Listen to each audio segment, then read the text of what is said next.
It's true. You keep up the clean sheets, you ain't gonna lose. Like it. Now it's time for your AT&T wake-up call. Zion Williamson was selected first overall by the Pelicans. David Griffin was clear, saying he's not the savior of the franchise. But Nick, will Zion be the Pelicans' savior? I don't think the Pelicans franchise needs saving. I think they need an infusion of talent like this, but they were in the second round 2 years ago. This is not a moribund, sad sack franchise that just can't get out of its own way. We have those in the NBA. I don't think the Pelicans are one of them. I think they have an above-average coach. I think they have an excellent GM. Their overall talent before they got Zion should have been enough to be a 30-ish win team.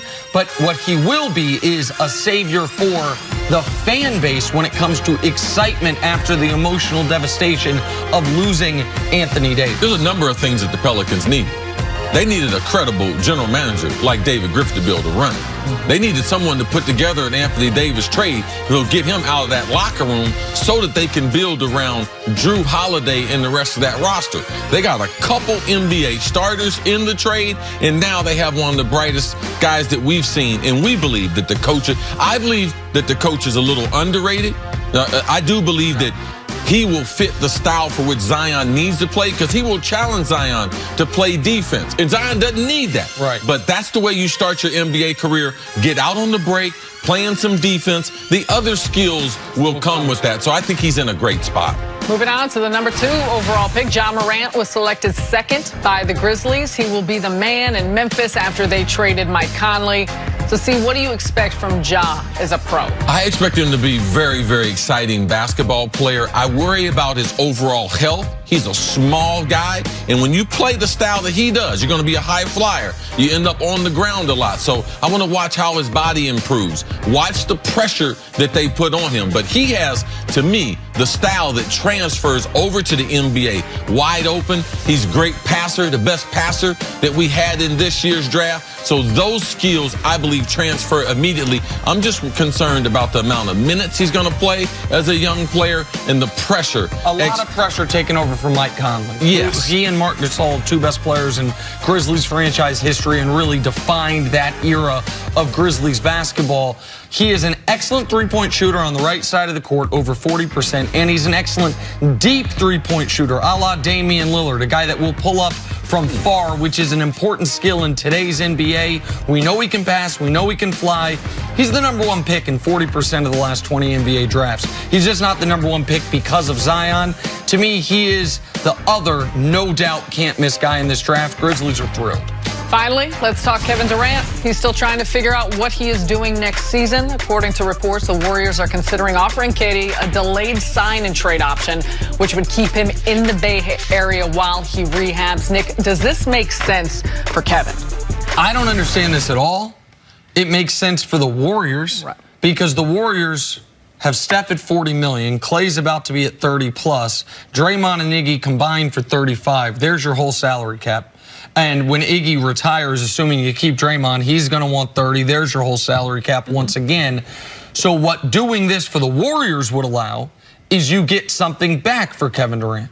You can go over the cap to keep your own guys, and you can go over the cap if you are already over the cap, and you trade a player to bring guys back. So for Golden State, it allows them to not be a team that has 3 guys making all the money where they can't compete at the level they want to. If you're Kevin Durant, first of all, why would you want to rehab there? You can talk much more about that than I can. And second of all, this is an enormous amount of trust that, okay, yeah, I'm going to sign a 5-year contract with you and just trust you're going to send me where you say where I want to go, when I want to go there. I mean, there's Aaron Baines, it was reported, opted into his contract with a commitment from Danny Ainge, we're not going to trade you. And and then when Al Horford left, Danny Ainge told him, all right, again, according to the Boston Globe, we might trade you, but it'll only be to a contender. The next day, he got traded to the Suns. So listen, you trust these teams at your own peril. If Kevin Durant wants to play for New York, he should just go sign in New York. I understand the Knicks can't offer him the 5th year, and the Warriors can offer him a little bit more money per year. That, to me, would not be worth the risk.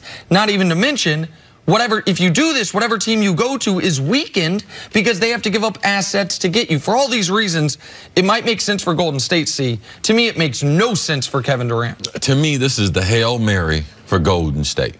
It's the way that you can keep the dream alive. It's the way that you sold all those personal licensing, all that new stadium, all that revenue, all those season ticket holders that you got looped in long term to be at that new arena. Oh, there's hope. And you know what they're going to say next? Oh, he might come back for the playoffs. Yeah. Oh, it's unfinished business. Yeah, this is the owner that during the conference final said that Kevin Durant would be on the court in the final. Now, I know he's not a doctor, and him being rich don't make him a doctor. So for me, it would be hard to extend that type of trust and faith over money that I could make off the court in New York. Kevin Durant, I'm sure, had a number of deals lined up that when he signs on July 1st with the Knicks, there were a number of companies that immediately just popped out of nowhere that were getting ready to partner with him. And I'm sure that that money exceeds that extra fifth year. So for me, and you brought out a great point yesterday, man, his doctor's in New York. So why every month when I have to check up with my doctor, why would I have to get on an airplane?